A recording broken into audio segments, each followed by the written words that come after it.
I know of an old Romanian fairy tale, highly unpopular even in its earliest iterations.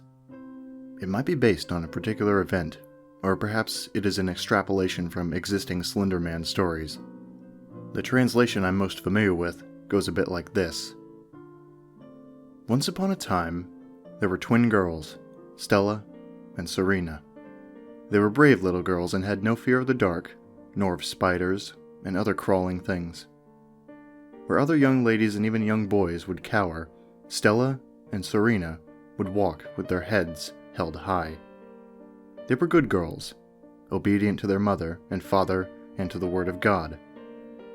They were the best children a mother could ask for. And this was their undoing. One day, Stella and Serena were out with their mother gathering berries from the forest. Their mother bid them stay close to her, and they listened, as they were good children. The day was bright and clear, and even as they walked closer to the center of the forest, the light barely dimmed. It was nearly bright as noon when they found the tall man. The tall man stood in a clearing, dressed as a nobleman, all in black. Shadows lay over him, dark as a cloudy midnight. He had many arms, all long and boneless as snakes, all sharp as swords, and they writhed like worms on nails. He did not speak, but made his intentions known. Their mother tried not to listen, but she could no more disobey the tall man than she could forget how to breathe. She walked into the clearing, her daughter shortly behind her. "Stella," she said, "take my knife and cut a circle on the ground big enough to lie in." Stella, who was not afraid of the tall man, nor afraid of the quiver in her mother's voice, obeyed what her mother said. "Serena," the mother said, "take the berries and spread them in the circle, and crush them underfoot until the juice stains the earth." Though Serena wondered why her mother asked her to do such a thing, she obeyed, because she was a good girl. "Stella," the mother said, "lie in the circle." Stella, though she worried she might stain her clothes, did as her mother asked. "Serena," the mother said, and bid Serena cut her sister open with the knife. Serena could not, would not. "Please," her mother said, "if you don't, it will be worse. So much worse."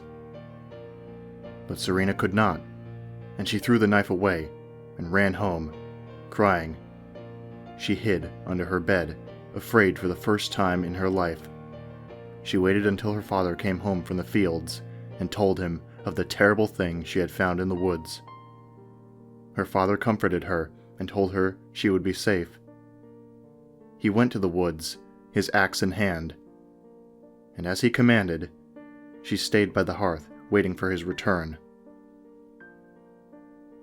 After some time, she fell asleep. When she woke, it was to the sound of knocking on her door at the darkest hour of the night. "Who is there?" she said. "It is your father," the knocker said. "I don't believe you," said Serena. "It is your sister," the knocker said. "It cannot be," said Serena. "I am your mother," said the knocker, "and I told you it would be worse."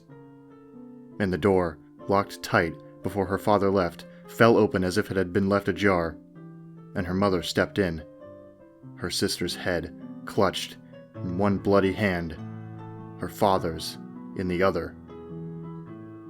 "Why?" wept Serena. "Because," said her mother, "there is no reward for goodness. There is no respite for faith. There is nothing but cold steel teeth and scourging fire for all of us. And it's coming for you now." And the tall man slid from the fire and clenched Serena in his burning embrace. And that was the end of her.